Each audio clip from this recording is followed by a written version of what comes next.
Recording in progress. I think you're good to go, Ray. Okay. Thank you very much to the media for joining us on this virtual press conference as we are 11 days away from the return of the former heavyweight champion of the world, the Bronze Bomber, Deontay Wilder, as he squares off against the Nordic Nightmare, Robert Helenius. It all comes your way in 11 days' time, October 15th from Barclays Center in Brooklyn. A tremendous night of boxing. It is FOX Sports PBC Pay-Per-View. We are very excited about what is to come. The main event, and as we get going live on pay-per-view at 9 Eastern, 6 Pacific time, tickets are on sale now. They can be purchased at SeatGeek.com, BarclaysCenter.com, or if you are in the New York, New Jersey area, you can get them in person at the American Express box office at Barclays Center. It's all being presented by Premier Boxing Champions, promoted by Bomb Squad Promotions and TGB Promotions. I want to introduce one half of our main event of the evening. This man has had quite a bit of success at Barclays Center in Brooklyn, most recently scoring back-to-back knockout wins over Adam Kovnatsky, including a March 2020 triumph at Barclays Center. This guy has been among the top of the heap when it comes to the best heavyweights in Europe for well over a decade. This guy just continues to fight anybody and everybody and is among the elite in the heavyweight division. His record, 30 wins, 3 losses, 19 wins coming by way of knockout, representing Mariehamn, Finland, and is no doubt looking for the biggest win of his professional career. Ladies and gentlemen, please welcome the Nordic Nightmare, Robert Helenius. Robert, how are you? Thank you for having me. I'm good. Finally in Brooklyn again. It feels good. Robert, now I know that Barclays Center is a place, an arena that holds very good memories for you because of what you were able to do against Adam Kovnatsky in March of 2020, right before the pandemic. But what does it mean for you to be returning to an arena that you had so much success in what is going to be the biggest fight of your career? Well, it feels good. I've been training good. The training camp went really well, so I feel ready for this. And I've been doing everything in my power to be my best self. I know that you are preparing for training, but when did you get here to Brooklyn, and how long have you been here? And tell us about your mindset to get here. At least 11, almost 2 weeks before your fight. Yeah, so we came, I think, last Saturday, and been training just some small training just to keep everything going and try to keep the time difference to not feel so severe. But now today we're gonna train even later in the evening, so we get used to the time difference. It's a 7-hour difference from where I am, so. Yeah, it starts to feel much better today already. So I'm getting there. How excited are you for this opportunity to be able to take on a former sparring partner in Deontay Wilder? Yeah, I feel tremendously lucky, and like you said, I've been in this game a long time. Like 2010, 2011, I was knocking out Lemon Brewster, Samuel Peter, Sergey Liankovic, and other guys like that. After that, I got a severe injury, and I was gone for a long time. And now it's the first time I feel I'm back in the business. Do you feel like people don't remember those big moments in your career because in the lead up, I've known about you for a long time, and many people have as well. But, people that are, newer fans, or, it's all about what have you done for me lately. And I feel like that win against Kovnatsky in 2020 puts you back on the map. But do you feel like people have forgotten about what you've been able to do? Because in the research, you have been a top 10 heavyweight for well over 10 years. Yeah, thank you. I think people forget that I have been doing also bad fights after my comeback, so I don't blame them that they have given some fans already gave up their hopes and dreams for me. So, and I understand them. I did not do good for myself after it took like 7-8 years to get back to normally training after the big operation on my shoulder. So yeah, and I'm 38 years old. I have a couple of years more to give, so why not give you all? How excited are you, or how excited is your home region of Norway and Finland in that area for this opportunity? I'm sure they're all going to be watching. You mentioned that it's about a 7 or 8 hour difference. I'm sure they're going to be up, early in the morning watching your fight against Deontay Wilder. But, what has the response been back home for you? Well, I'm not a social media guy or a media guy. I don't like doing this media stuff, but it's part of the job. But what I've heard from others telling the stories, they are very excited and very enthusiastically cheering me on. So I'm gonna bring it. Why do you feel you're going to be successful against Deontay Wilder in 11 days' time on Saturday, October 15th? Well, I have had a long career, and I know how I feel before fights and how good I've been training and stuff like that. So I feel more comfortable and confidence in this fight than I have felt in a very long time. Is it because of the fact that you do hold those 2 wins over Kovnatsky and you have momentum coming into the fight? Yeah, that was a key fight for me to win. Otherwise, I probably wouldn't be here. So of course, that's one way of looking at it. All right, right now I'm going to turn it over to Andrew Roberts, one of the members of our outstanding PR team, for questions from the media. If you have a question, make sure to raise your hand. When we call upon you, unmute yourself and ask your question to the Nordic Nightmare, Robert Helenius. Andrew? Thanks very much, Ray. Our first question is going to come from Keith Ida. Keith, please unmute yourself and you can ask your question.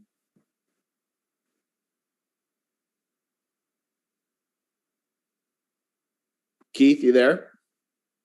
Yes, I am. Can you hear me? Yep. Robert, thanks for taking the time. Can you tell us how you were able, it looked like, after your loss to Gerald Washington, of course, it looked like that could be the end of the road for you. How were you able to bounce back from that loss and put yourself into what's a great position next Saturday night? Well, I don't take that fight really seriously because I wasn't my own self in that fight. I've been really sick that week before the fight, so I knew only I could know what went wrong in that fight. So I don't know. Just keep on working. In hindsight, do you think maybe you should have pulled out of the fight because you were sick that week? Or yeah, probably.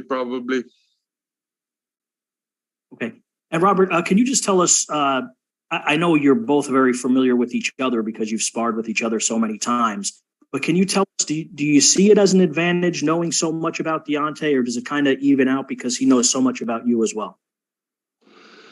Well, yeah, of course. He was preparing for a tall guy like me, so it was to his advantage. I was training for a different kind of fighter, Adam Kolnachi, so I wasn't really paying attention a lot, but of course, some things get stuck with you and you learn stuff about each other always when you're sparring, but fight is always a fight, so it's different.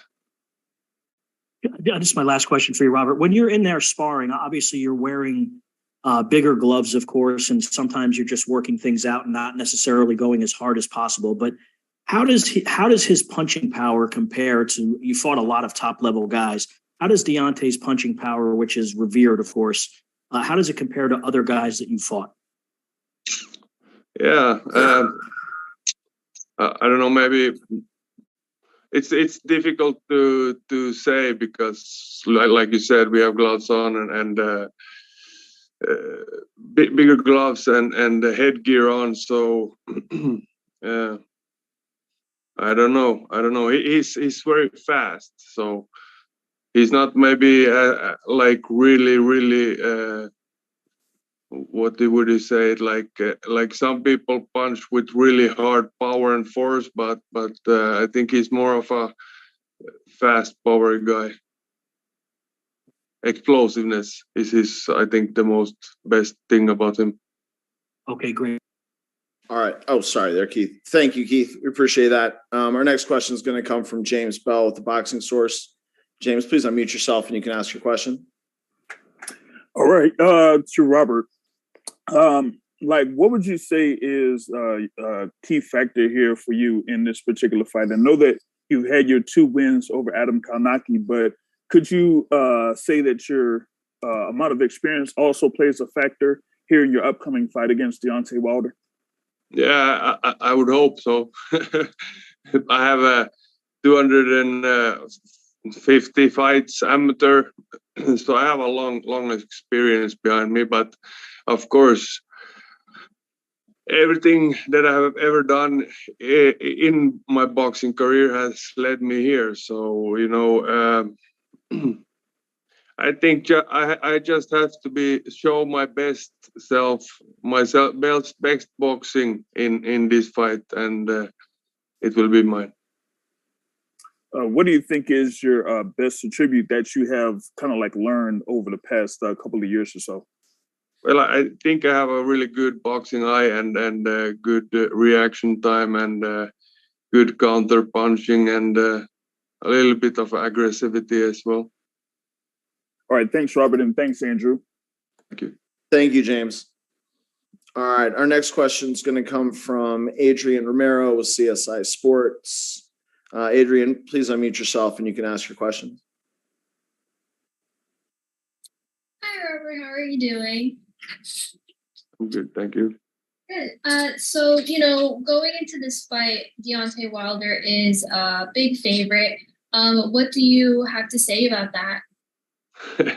I like being the underdog. Mm-hmm. And why is that? Well, it kind of wakes me up in a better way. I need to concentrate better, do better for myself. Mm-hmm. Mm-hmm. And then going off of that, going into the ring with Deontay and in New York at the Barclays Center, do you feel any pressure at all? Well, of course, if I wouldn't feel any pressure, it wouldn't be a really important fight for me, would it? Right. Thank you, Robert. Good luck. Thank you. Thank you. All right. Thanks, Adrian. Our next question is going to come from Jim Conlon with RCB Radio Sport. Jim, please unmute yourself and you can ask your questions. Hi, Robert. Robert, we all know about Deontay Wilder's punching power, and everyone that he's fought so far has hit the canvas, and the only person that's been able to get up is Tyson Fury. Are you sort of wary about that right hand over the top, and do you feel that you have it in your resistance to mount a comeback if you get knocked down? Well, my plan is not to get knocked out. What kind of question is that? No, if you took a punch and if you were knocked down, do you think you have that sort of inner resilience to take a blow from Deontay? Yeah, it's a hard question to ask or answer. In that, I have no clue. And Robert, what do you think are your sort of strengths that you can really hurt Deontay in terms of your own sort of weapons? Well, I don't think I'm without punching power. So for starters, I'm tall. I have a good jab and good combinations as well. So more experience. I think that will be a key factor. Thanks, Robert. Thank you. Thank you, Jim. Our next question is going to come from Gail Falkenthal. Gail, please unmute yourself and you can ask your question. Thank you very much, Andrew. Thank you, Robert, for doing this, despite it not being your favorite thing to do. You know Deontay very well, obviously. You've had a lot of time with him. You think that there is anything you've got, any trick up your sleeve for this fight that will surprise him without revealing what it is? Do you have a surprise? Well, I think so. So I don't know how to explain it without revealing it. So But there is something in your toolkit. Well, we have been training for this fight for a very long time. So of course we have made some tactical changes and some style changes in a long period of time. We'll look forward to that surprise. Do you see the fight being more likely to go the distance or end before the final bell? Yeah, I'm not good with predictions, but it will probably. I can't. I have no predictions for that. Sorry. Well, you always know what the fans like. Final question: is any of that beard going to come off before the 15th? Yeah, I hope the New York Boxing Association or the commission. They said last time I have to take some off. But we're Vikings. We have beards, so I don't understand the problem. Yes, you do. We're glad to have a Viking in New York. Good luck to you. Thank you. All right, thanks, Gail. Our next question is going to come from Ben Baby with ESPN. Ben, please unmute yourself and you can ask your questions. Yeah, hey, Robert, thanks for taking the time to do this. Just actually want to take you back to 2016 when you had that first loss. And when you're coming off a knockout defeat and it's the first one of your career, what's the difficulty in getting back in the ring or kind of moving on with your career, and kind of how did you overcome that? Well, I think it wasn't that hard because like I said before, I was sick the week before and I didn't feel like myself in that fight. I would probably should have not taken that fight, but I just kept working, training, and in my back of my head I knew I should have won that fight easily. My boxing skills, so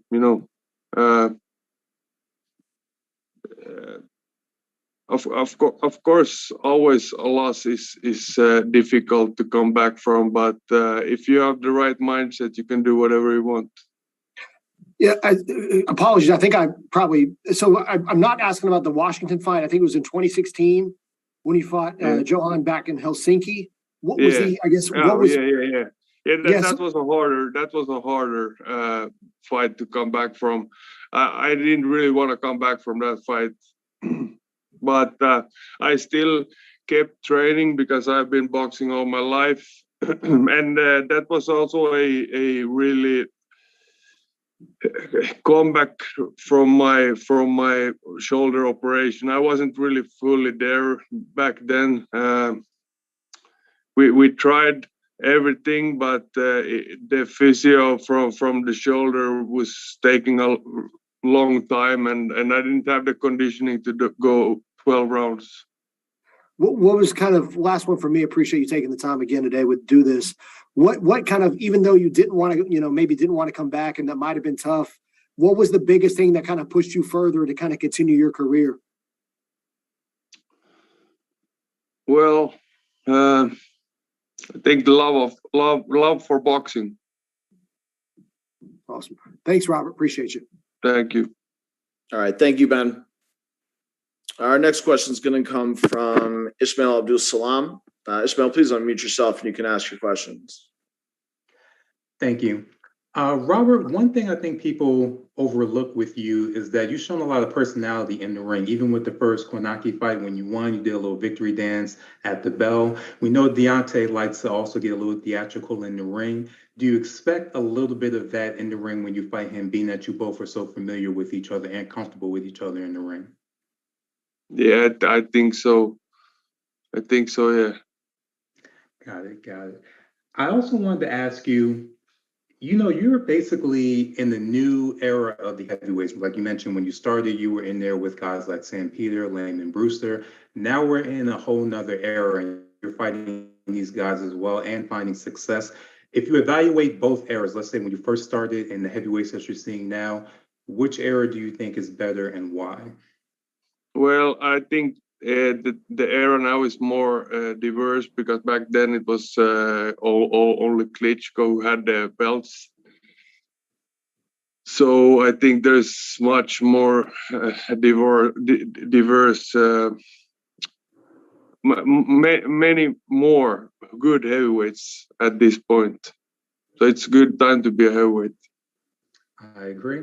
And last question for you would be, being that you've been in the ring before with Deontay, most people focus on the power. What would you say is the most underrated skill that you think people overlook with him that you saw when you were able to spar him? Well, he's fast and unpredictable when he hit his right hand. So yeah, that's like I think his best skill to disguise his right hand when it comes. Thank you, Robert. Best of luck. Thank you very much. All right, thanks, Ismail. Our next question is going to come from Michael Rueda. Michael, please unmute yourself and you can ask your question. Thank you. Hi, Robert. You know, as you stated, you began your career back in 2010 when you were knocking everybody out. You had your rough patch. With those 2 victories over Adam, did you savor that? Like, did you appreciate those victories so much more, knowing everything you went through from the beginning to that point in your career? Yeah, it was, of course, but not too much though, because I'm in the middle of the road, so I have still a way ahead of me. Yeah. Now, with this fight that you have here with Wilder, again, everybody talks about how you guys sparred together and everything, but what's the one thing in your mind that you know that you may have an advantage over him besides the experiences you stated with the amateur style? Just one thing that you feel that you could best him at in the ring. A jab and footwork. Thank you. All right, man. Well, good luck to you on the 15th. Thank you very much. Thank you. Perfect. Thank you very much, Michael. Our last question for Robert is going to come from Lori Hanshaw. Lori, please unmute yourself and you can ask your question. Hi, Robert. This is Lo Behind the Gloves. Like Ray said earlier, you know, where you spent time in camp with Wilder, you've learned his mannerisms in the ring. Is there a different mindset leading up to this fight as compared to previous fights where you hadn't shared the ring with your opponent beforehand? Well, I think every fight is different and you have to come with different attitudes towards those fights, but the main goal is quite the same still. So I can't go around thinking that we're good pals when we're in the fighting ring. So that's for another time. Okay, yeah. And lastly, do you feel like this will be your hardest test to date? Yeah, of course. Yes. Okay, thank you. All right. Thank you, Lori. And with that, I'll turn it back over to Ray Flores to wrap things up with Robert before we start with Deontay. All right. Thank you very much, Andrew. And Robert, before we get ready to let you go, do you have any final thoughts for the media and for the fans as you get ready to embark on what is going to be a fabulous fight week in New York, the return of the Bronze Bomber against yourself, a massive heavyweight clash? It is a WBC Heavyweight Title Eliminator next Saturday, October 15th from Barclays Center in Brooklyn, FOX Sports PBC Pay-Per-View, 9 Eastern, 6 Pacific time. Any final thoughts as we get ready for fight week, Robert? Yeah, I'm ready. I've been waiting for this fight for a long time, so I've been preparing ever since, and I hope people are gonna tune in and look at the fight because it's gonna be spectacular. All right. Thank you very much, Robert. I love hearing that. It is going to be a spectacular night. Thank you very much, Robert. And now I get ready to talk about a man who has been spectacular over the course of his career. 10 successful title defenses as the heavyweight champion of the world. He loves the Barclays Center. 4 incredible knockouts in Brooklyn. He's looking to become a 2-time heavyweight champion of the world, a 2008 Olympian who owns a knockout percentage of over 91%. His incredible record, 42 wins, 2 losses, 1 draw, 41 wins coming by way of knockout, coming off of an epic trilogy with Tyson Fury. Every man that has stepped inside the ring with this man has tasted the canvas in one way or another. He has been training like I've never seen him before. He's extremely focused and ready to rock. Ladies and gentlemen, please welcome the former heavyweight champion of the world, the Bronze Bomber, Deontay Wilder. D, how are you, my friend? What's up, Ray? What's up, Ray? You never fail to impress, baby. You know what? I'm always excited to see you inside the ring because it's electricity and excitement and energy. As we are 11 days away until your matchup at Barclays Center, the return of the Bronze Bomber. Oh, how are you feeling? I mean, look, I've been watching the stuff on social media like everybody else, over 500 rounds that you put in one particular area. But what do you want to tell the public and the media? Well, now I'm at 600 and some rounds now. Wow. But it's exciting times, especially for the heavyweight division. And I'm looking forward to October the 15th at the Barclays Center with Robert Helenius. And it's going to be an amazing fight. I must say, although we've been sparring partners for a very long time and we know each other in the ring. But don't make no mistake that when it's time to turn it on, we're both going to be able to turn it on and get a crowd a great fight. And they leave home with another memorable moment in time from me and Robert at the Barclays Center. So this is going to be amazing. I just can't wait. Training has been hard. It has been fun as well. And it's been interesting. I can say also, just the different traveling and locations as you've seen me from Vegas to Alabama, then back to Vegas, then back to Alabama. So it's been interesting times and exciting times for myself, and I'm just ready to go at this point in time. Has that been good for you, Deontay, because it kind of breaks things up and it makes things fresher when it comes to training camp? Because make no mistake about it, when you're in training camp, I'm sure it could get a bit monotonous, and it's not necessarily the most fun thing in the world. But I feel like with you changing scenery, that it sort of revitalizes you and it re-energizes you in the heart and in the heat of training camp. Is that fair to say? Man, you hit the nail on the head, Ray. It definitely has enlightened me as far as different things that are available for me. It's changing up the location as far as, changing the scenery, changing certain way we train. You can go many years, 10 years, 20 years of doing the same thing, and it becomes boring. It becomes where it's just a regular training. We're preparing for the next fighter. We're doing the same thing. And but this time we changed up a lot, and it made it fun to train. It made it more exciting to train, especially switching locations. I made it my business to pick other locations in my pre-camp. And then, I always got to come home and finish with sparring and stuff back in Alabama. But that's something that has been new to me. And I think we're going to stick with the regimens of that. That definitely have refreshed me being in the business of boxing. And I'm looking forward to displaying my thing amongst the 1,000 that will be there and the millions that's going to be watching. Well, Deontay, I know a lot of the media wants to talk to you. I mean, they are lined up like you wouldn't believe, like how they're going to be lined up at the Barclays Center next Saturday, October 15th in Brooklyn. I'm going to turn it over to Andrew Roberts, who's going to be handling and making sure that the media has questions for you. If you have questions for Deontay Wilder, the Bronze Bomber, raise your hand and then go ahead. When we call upon you, unmute yourself and ask your question to the former heavyweight champion of the world, looking to become a 2-time heavyweight champion of the world, Deontay Wilder. Andrew, it's all you. Thanks very much, Ray. Appreciate that. Deontay, real quick, before we get started, is it possible to turn your phone horizontal or does it need to stay vertical? Excellent. Thank you very much, Deontay. All right.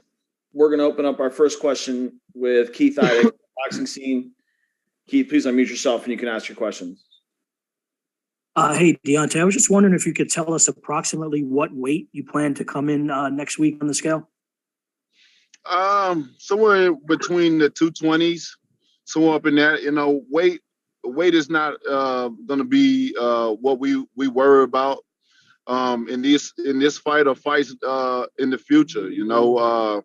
We gained a lot of weight the last fight. Just others' expectation of seeing my body a certain way, and I was interested in seeing my body frame in a certain way as well. But at this moment in time, I go back to what I'm used to and what's comfortable to me, and what's comfortable with my body frame, and that's gonna be around by maybe the 220s or maybe under. Deontay, I know why you went up in weight the last time because you had talked about it a lot before the fight. Did you feel uncomfortable? Did you feel you were too heavy in hindsight, or how do you feel about being 238 for that fight?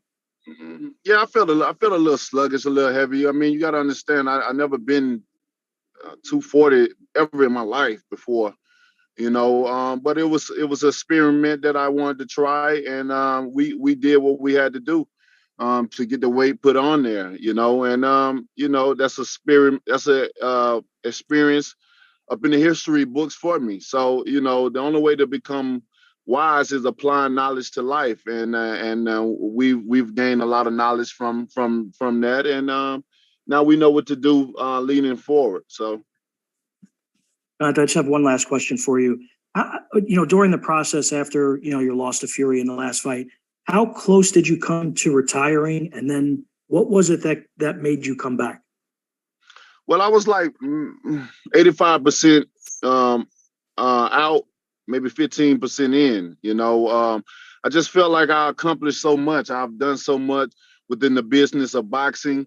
I've achieved a lot, and I've done very, very, very well with my finances, to the point where I don't need the business anymore. The business need me, and it's a great feeling to be on the other side of the field, because in my percentage, 98% of fighters don't have nothing to show for once it's over.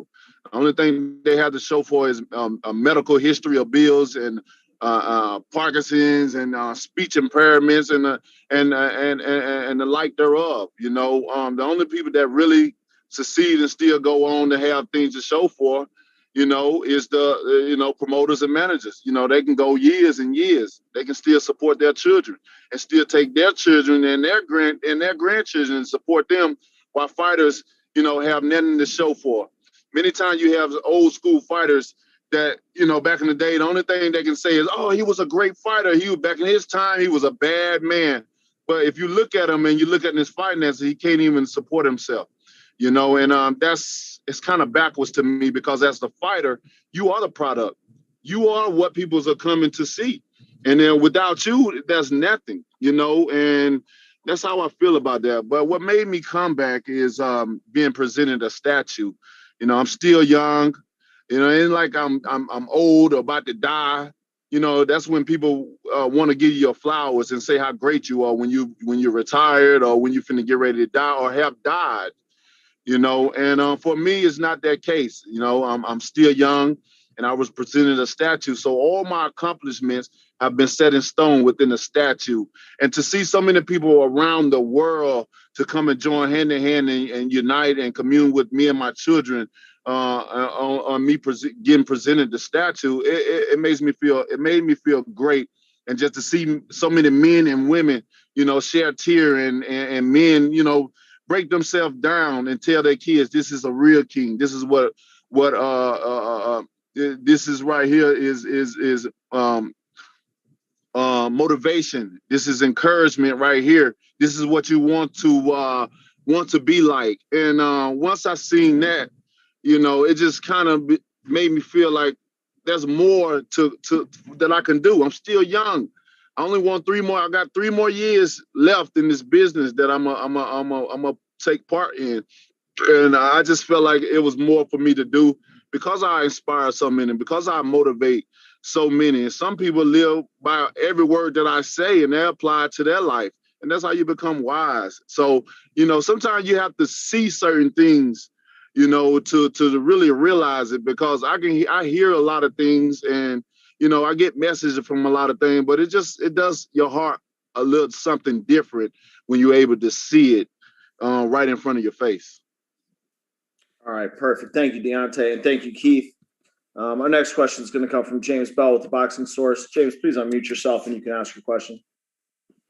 All right, for Deontay, 2 questions. Going with the thing with your statue, you did say that, you had a lot of fans there in attendance for the unveiling, but you also, have fans that were able to, still go in there and see the statue. And like you said, motivate them to, become better people. So how is it to have that type of impact, not just within, your city and your state, but all across the country and all around the world?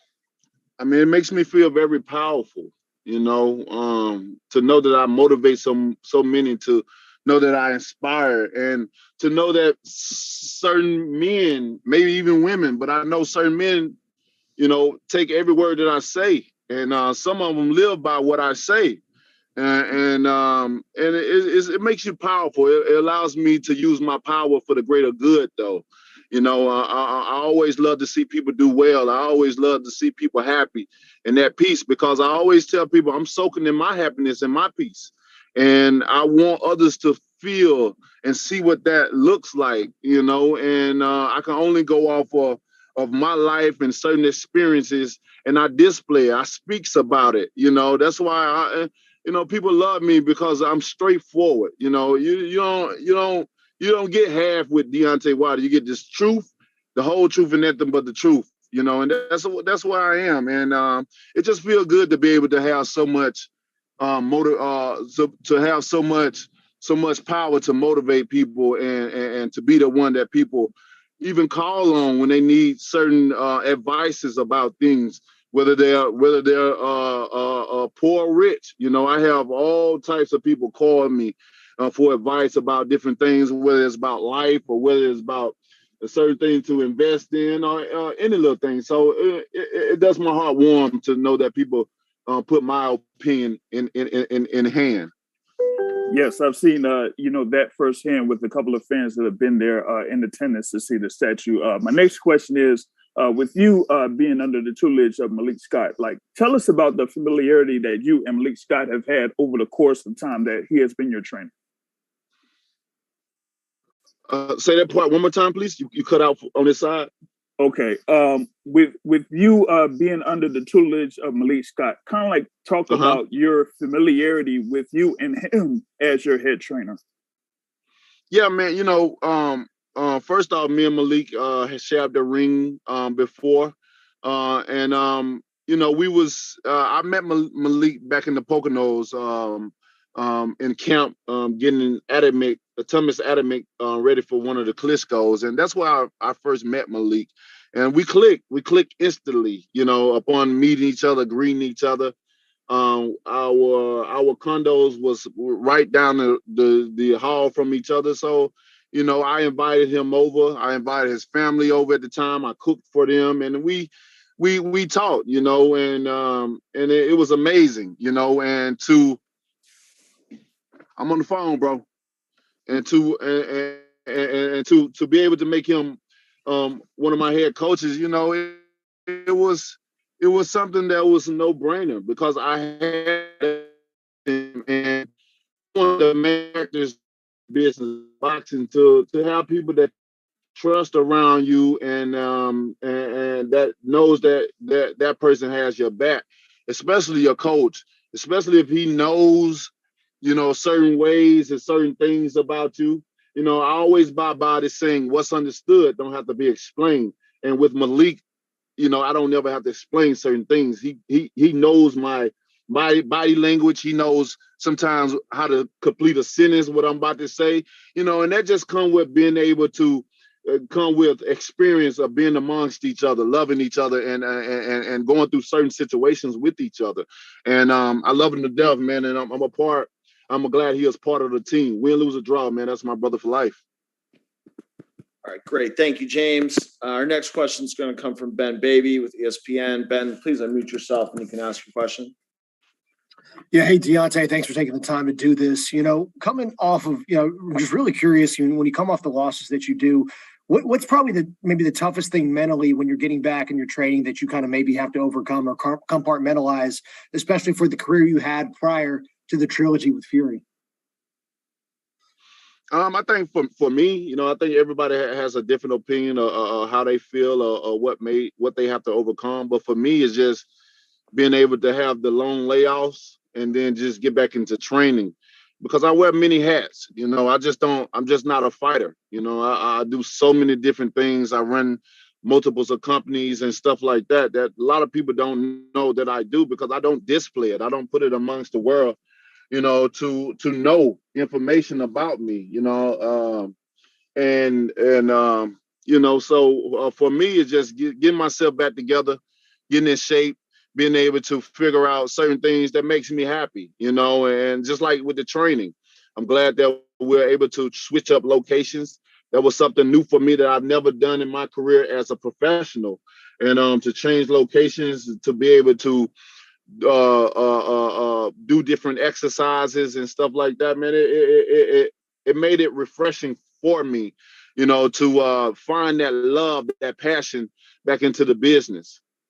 Were there any things outside of some of the stuff that you mentioned outside of maybe training or boxing that really brought you joy, when you were coming back from those Fury fights?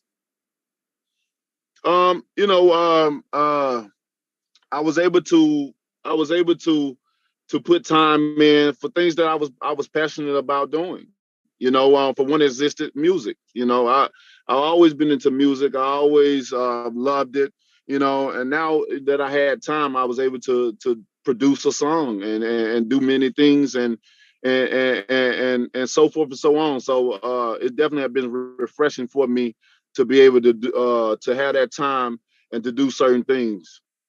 Yeah, and last question for me. I mean, how much do you wonder or do you think about at all if you're the same kind of fighter you were before the trilogy? Obviously, I feel like that probably took a lot out of both of you guys. Has that been something on your mind as you kind of enter toward, this next chapter of your career? That is to be that is to be seen. I can only speak of what I've been doing now and what I've been doing in sparring, and I can say I look amazing. I haven't lost any steps or fundamentals or anything like that. If anything, I've increased. I've went back to the fundamentals of things and added some other things in as well. So I'm looking forward to displaying my talent amongst the thousands that's going to be there and the millions that's going to be watching. I think that a lot of people will probably be impressed. And a lot of people will probably say, oh, he learned this and learned that. It's nothing that I learned. It's something that I've always been able to do, but just applying certain things a little bit more than others. All right, perfect. Thank you for those questions, Ben. Yeah, Our man. next question is going to come from Adrian Romero with CSI Sports. Adrian, please unmute yourself and you can ask your question. Hey, Deontay, hope you're doing good. So last time that you fought in New York was back in 2019. Are you excited about getting to go back there? Oh, most definitely. I'm very excited. The Barclays Center holds something special to my heart. It's almost like a second home for me. All my most devastating knockouts, all my electrifying knockouts, and my most exciting memories have been there. And it feels good to be able to go back there and then add on to more memories. And October the 15th, looking to gain more knockouts and add to the history of Deontay Wilder at the Barclays Center. Yeah, love that. And so, by that time it'll be over a year since you last fought against Fury. Do you feel any pressure at all going back into the ring? I don't feel no pressure at all. No pressure, 0%. I tell people all the time, I'm soaking in my happiness and my peace. And I do mean that. And with that being said, this reign for me is all about being happy and being at peace all the way through. I don't have nothing to prove to anyone. I've done an amazing job with my career. my accomplishments, and my finances. So, it's been amazing for me to the point where I have nothing to complain about. So with this ring, it's all about me being happy and doing the things that make me happy. Whatever we gain, that's a plus, and what we don't gain, then hey, it wasn't for me. It wasn't meant for me. But what God has for me is for me, and we're gonna take it as that. Perfect. Deontay, thank you for those questions. Adrian, our last questions for Deontay are going to come from Ismail Abdul Salam. Ismail, please unmute yourself and you can ask your question. Thank you. Deontay, when we spoke with Robert earlier, he mentioned that he's looking forward to trying to match your showmanship, which was a little surprising. So I wanted to know, when you were sparring with him, did you get any of that showmanship that we may have not seen in the ring yet from him, as far as like his personality? You said the showmanship? Right. He feels like he can match you as far as the taunts that you've been doing, some of the knockdowns you've had.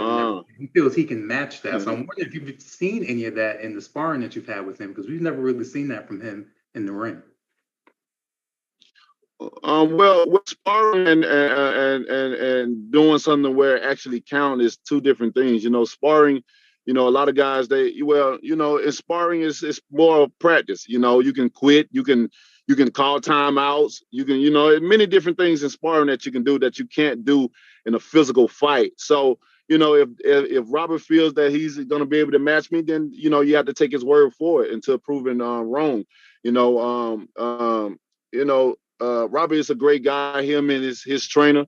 We love when they come down to Alabama. We always show them love and Southern hospitality, as they show us the same, coming from Finland. So, it's no animosity, no hate between us. And I would love to see him match the showmanship in the ring. I think it'll bring more excitement to the fight. And I never faced him in these situations of where it counts. So who knows what it's going to bring out of him? And we all know that when fighters fight me, they train the hardest that they ever trained in their life, and they bring their A++ game in the ring. So we'll see what happens. I hope he be able to match me and bring that much excitement as I'm going to bring come Saturday night, October the 15th at the Barclays Center. All right, perfect. Thank you very much for that, Ishmael. Thank you to all the media that joined us today. And thank you very much, Deontay, for your time as well. With that, man, thank you guys so much. Yeah, thank you. With that, I'll turn it back over to Ray Flores to close things up and get Deontay's closing comments. Deontay, just want to get your final thoughts as we're a little over a week and a half away until you make it to Brooklyn, Barclays Center. You talked about those spectacular knockouts. You talked about what you're looking to do, 3 more years in your career, and then that'll be it. But, the second part of your career, I feel like it begins next Saturday, October 15th. What do you want to tell all the fans and the media as we are 1 week away from Fight Week? Man, to all my fans and everyone that's been supporting me and sending love, man, I want to say in the bottom of my heart, I love and respect everyone. I appreciate everyone. October the 15th is the return of the king, and I'm looking forward to coming back to my second home, man. And it does my heart warm. That's why I'm smiling. I'm all smiles, Ray. This second reign is really going to be filled with a lot of joy and excitement for me and those that love and support me as well. And here I am, bringing back the heavyweight division as far as the excitement is concerned. And I'm looking to put on great fights, like I've always have seeked and have done. It's not going to stop with me. I only want to put in 3 more years, Ray. By the end of 40, we don't have to be guessing about Deontay Wilder. We don't have to assume. You hear it from the horse's mouth now, because a lot of media, they rather be first than being correct, especially when it pertains to me. But you hear it right here from me. I only want to give it 3 more years to the end of 40, by me turning 41, and then I want to be done with it. I want to pursue other things that I have set for myself, and I want to enjoy the rest of my life with my children, and build for this for this generation wealth. So here we go, guys. October the 15th. I can't wait. And you already know when Deontay Wilder's finna get ready to fight, I'm gonna have you on the edge of your seat. You don't know what's gonna happen, But when it happened, you know, bam, baby, good night. So you don't want to be the one that say, what happened? What happened? What happened? And the other person say, you missed it. And you have to look on the projectron and see what happened. Be there, be ready, be in your seats, grab your food. Don't let nobody distract you. Stay focused and pay attention to what's going on, because it's going to be a great night of boxing come October the 15th, baby. And I can't wait. Until then, love, peace, and God bless. And always, let's do it. Bomb Squad! Have a great rest of your afternoon, everybody. We'll see you in Brooklyn for Fight Week. Take care. D, always a pleasure, my man. All right, Ray. I'll see you later, brother. Peace. Much love, my man. Yeah, baby. Likewise.